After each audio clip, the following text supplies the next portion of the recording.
अच्छा मैडम, मेरा एक सवाल है, इस स्कूल में कितना क्लास है? इस स्कूल में क्लास 1 से 8 तक की पढ़ाई होती है। 1 से 8 तक पढ़ाई होती है, मगर मिले गुप्त सूचना के अनुसार यहाँ पर पता चलता है कि एक ही टीचर है। इसके विषय में क्या कहना चाहते हैं? सर, वास्तव में यहाँ तो 2 शिक्षक हैं। एक शिक्षक क्लास 6 से 8 के लिए आए थे 2016 में। कम से कम 1.5 या 2 साल वो यहाँ रहे होंगे और हमेशा उसके बाद उनका लगातार डिप्यूटेशन होता गया। वो रांची JCRT में ही प्रतिनियोजित थे और वो स्टेट लेवल पर हैं, इसीलिए वहीं रहते हैं। अब मैनेजमेंट कैसे करते हैं? 8 क्लास तक अगर 6 सब्जेक्ट भी एक बार में पढ़ाते हैं तो किस तरह से मैनेजमेंट करते हैं? इसके लिए आपको दिक्कत नहीं होता होगा? और आप कभी तक किसी को बोले नहीं है, कहीं प्रतिनिधि को या तो कोई आपसे ऊपर में किसी को आवेदन वगैरह नहीं दिए हैं कि यहाँ पर टीचर का अनिवार्य है बोल के? जी सर, एक बार यानी जब सोनाहातू प्रखंड के BO कुमुद झा थे, तो उस समय हम एक बार एप्लीकेशन, वो खुद आके यहाँ विजिट करके गए थे और वो खुद बोले थे कि यहाँ बहुत परेशानी, अकेले मैडम किस तरह से स्कूल को चला पाएगी। वो यहाँ की स्थिति से अवगत होके गए थे और वो शायद DC ऑफिस तक यानी वो लेटर हम लोग से बनवा के फॉरवर्ड करके वहाँ तक पहुँचाए थे, लेकिन वो सफल नहीं हो पाया। और एक सवाल है मैडम जी, जैसे कि इस स्कूल में 4 दीवारी भी नहीं है जी, इसके लिए क्या कुछ करना चाहते हैं? क्योंकि अक्सर देखा जाता है कि बच्चा इधर उधर घूमते रहते हैं। इसके लिए मुखिया को बहुत बार बोला गया है। तो मुखिया ग्राम सभा जब होता था उस समय यहाँ का मापी उपी लेके गए थे 2 बार, लेकिन हमको सूचना मिली थी कि यहाँ का बाउंड्री के लिए दिया गया है, लेकिन वो हुआ नहीं। बार बार एप्लीकेशन देने के बाद भी अभी शिक्षा विभाग की ओर से इसका कोई समाधान नहीं है ना, हम लोग अपने से नहीं कर सकते हैं, फंड नहीं आता इसके लिए। आपको नहीं लग रहा कि ये यहाँ का बच्चा के लिए भविष्य के खिलवाड़ हो रहा है? क्योंकि देखिए, टीचर नहीं रहना ये एक आम बात नहीं है। इसके लिए मतलब आवेदन वगैरह कहीं भी कुछ चर्चा ये है कि नहीं? अभी तक तो आवेदन नहीं दिए हैं सर, क्योंकि यानी बोला जाता है कि बच्चों के आधार पर शिक्षक की आवश्यकता होती है। तो चूँकि यहाँ कम बच्चे हैं, उस हिसाब से 2 शिक्षक हैं, तो एक शिक्षक तो रांची में डिप्यूटेशन है, यानी वहाँ के रिपोर्ट से पता चलता है कि इस स्कूल में 2 शिक्षक हैं, लेकिन उसको तो हम ही लोग जान रहे हैं कि वास्तव में यहाँ एक ही शिक्षक कार्यरत है। थोड़े दिन पहले कार्तिक महतो बड़ाईटार के यहाँ प्रतिनियुक्त थे, लेकिन DSC का एक लेटर आया था जिसमें सभी शिक्षकों की प्रतिनियुक्ति समाप्त की जाती है, ऐसा करके एक लेटर आया था। तो वो अपने मूल स्कूल वापस हो गए हैं। तो उस स्थिति में मैं यहाँ पर अकेले हो गई हूँ। केंद्र सरकार ने जहां अग्निपथ की घोषणा की थी, वहीं न केवल बलिया बल्कि बिहार के बक्सर सहित अराजक तत्वों ने विरोध किया था। बलिया में ट्रेन की तोड़फोड़ के साथ आगजनी हुई। ऐसे में ट्रेनिंग करने वाले जवानों का सहयोग जिला पुलिस को जो मिला वो सराहनीय रहा। मंगलवार को परेड ग्राउंड मैदान में पासिंग आउट के साथ शपथ ग्रहण हुआ। उत्तर प्रदेश में बलिया से 190 जवान ट्रेनिंग कर निकल गए, जो अब सेवा देंगे। आज जनपद बलिया के परेड ग्राउंड में 190 रंगरूट आरक्षियों का दीक्षांत समारोह था, जिसमें सभी जनपद बलिया की RTC में प्रशिक्षित होकर के आज अपनी सेवा में पहला कदम आगे बढ़ा रहे हैं और इसके बाद अपनी संबंधित वाहिनी को रिपोर्ट करेंगे। आज के इस परेड के दौरान सभी रंगरूटों के द्वारा बहुत बेहतरीन परेड और बहुत अच्छे ड्रिल का प्रदर्शन किया गया। इसके साथ साथ आने वाले सेवा में, क्योंकि अब तक प्रशिक्षण में थे और अब आने वाले समय में ये संबंधित वाहिनी में पुलिस सेवा में एंटर होकर के अपनी सेवा देंगे।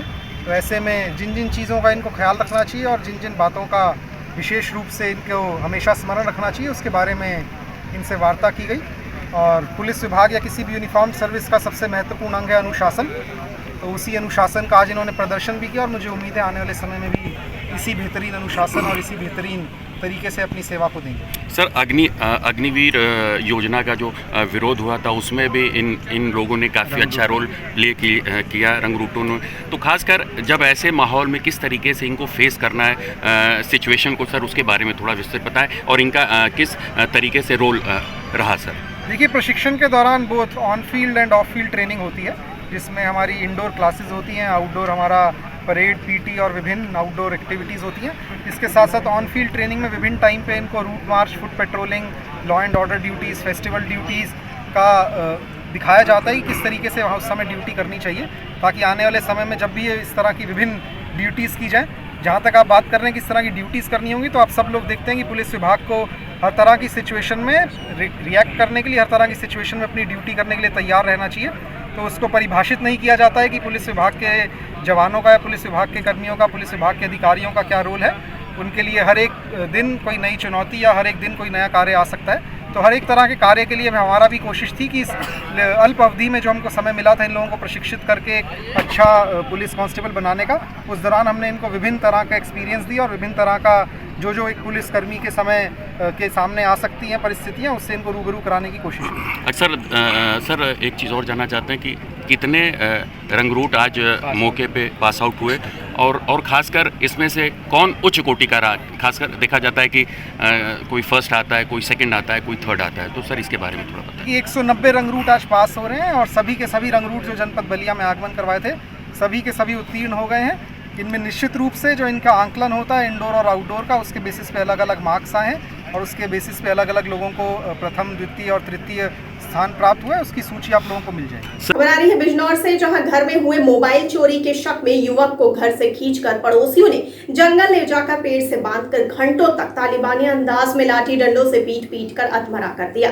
हालत नाजुक देखते हुए पीड़ित युवक को परिजनों ने जिला अस्पताल में भर्ती करा दिया है। पीड़ित की तहरीर पर पुलिस ने 3 आरोपियों को गिरफ्तार कर लिया, जबकि बाकी दोषियों की पुलिस सरगर्मी से तलाश कर रही है। क्या नाम है आपका? रिजवान अहमद। कहाँ के रहने वाले हैं आप? सुमित। जो ये वीडियो वायरल हुई है, क्या मामला है इसमें? ये मोबाइल के आरोप में वो घर से लेकर के गया, आ रहा था कहीं से। ये कौन ले गए थे? ये मारने वाला राशिद कहीं से आ रहा था, ये इसने पकड़ा, वहाँ मारा और वहाँ से मार कर ये घर ले गया खींच करके, लिपटी से बांध के मारा इसने। बहुत कहा पड़ोसियों ने कि हट, छोड़ दे, बोला कि तुम्हें ही मारूंगा। तो किस चीज़ से मारा इन्हें? ये डंडे लकड़ी से मार रहा था, पैर बांध करके, पैर पहले बांधा इसने, बांध कर फिर मुझे है लकड़ी डंडों से मारा खूब। क्या लगते हैं आपके? छोटे भाई। क्या नाम बताया इनका? इरशाद। कहाँ के रहने वाले? मारने वाला। तो ये जो मारने वाले हैं कौन लोग हैं? ये पड़ोसी हैं, ये भी पड़ोसी हैं जी। तो चोरी का आरोप लगा था इन पर कि मोबाइल चुराया उन्होंने? जी हाँ, शक बतौरी देखा भी था उनको, लाता है पकड़ा भी नहीं था चुराते हुए, शक बतौरी इतनी मार दी उन्होंने। पुलिस में कंप्लेंट करी आपने? जी। क्या कह रही है पुलिस इसमें? पुलिस में कंप्लेंट भी।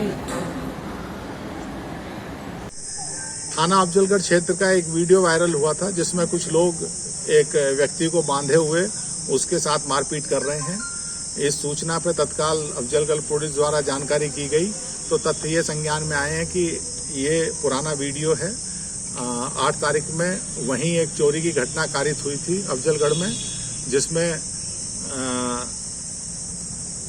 चाचा भतीजे का विवाद था। भतीजे पे ये आरोप लगा था जिसमें कि उसके द्वारा मोबाइल चुरा लिया गया था, लेकिन जिस तरह से वीडियो में उसे प्रदर्शित किया गया है और अवैधानिक रूप से उसके साथ मारपीट की गई है, तत्काल इस मामले में सुसंगत धाराओं में अभियोग पंजीकृत कर लिया गया है अफजलगढ़ थाने पे, तथा जो भी इसके दोषी हैं 3 लोग इसमें गिरफ्तार हो चुके हैं और जो भी इसमें और सहभागी हैं उनके खिलाफ भी कठोर कार्रवाई की जाएगी।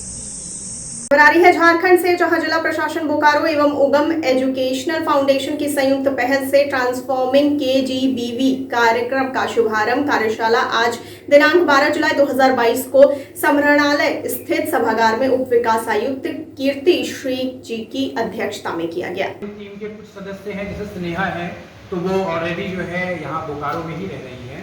हम कुछ और भी मेंबर्स को अभी बोकारो में शिफ्ट करने वाले हैं। हमारा ख्याल ये है कि अभी शुरुआती समय में तो हम कोई 12 लोगों की टीम यहाँ रखने वाले हैं और फिर आगे चल करके जैसी ज़रूरत होती है वैसे हम उसको कम और बेसी करने वाले हैं। हमारे एक्सपर्ट आते हैं मुंबई से। मैं आपको बताना चाहता हूँ कि उगम एजुकेशन फाउंडेशन की जो फाउंडर है लोपा गांधी, वो कोई 30 साल से ज़्यादा समय से काम कर रही है एजुकेशन के क्षेत्र में। उन्होंने कई राज्य सरकार के साथ काम किया है, कई स्टेट में जो है करिकुलम डिजाइन किया है, और वो प्राय लगभग हर महीने यहाँ आती रहती है, और वो आपके विद्यालय भी आएंगी, यकीनन आपसे मिलेंगी, बच्चों का सेशन भी वो डायरेक्ट लेती हैं। उनका सुझाव, उनका मार्गदर्शन इस पूरी टीम को प्राप्त रहता है। हमारे बीच में नीरज सर हैं। नीरज सर भी जो है उगम के वरिष्ठ सदस्य हैं और करीब 2 दशक से ज़्यादा का समय एजुकेशन पे उन्होंने काम किया है। राजस्थान, गुजरात में उन्होंने बहुत ही बड़े स्तर पे काम किया हुआ है। तो सर का भी आना जो है लगभग प्रत्येक महीने में जो है झारखंड में होता है, और वो जब भी इधर आएंगे तो विद्यालय जाएंगे। तो हमारा मैम ऐसा मैं आश्वासन करूँगा एक वेरी इंटरेस्टिंग क्वेश्चन आप सनराइज किसी को मतलब इस प्रोग्राम के मतलब हो सकता है हम लोग अभी रेसिडेंशियल स्कूल्स में कर रहे हैं, अगर यदि किसी को ऐसे इच्छुक हैं जो एक्सपर्ट्स है एजुकेशन का, तो कुछ ऐसा है तो बताइए। और ये के अलावा हमारे सब प्रोजेक्ट्स गर्ल्स हाई स्कूल है, अटवार में है, जोनघाट में है, और भी है। टोटल कितना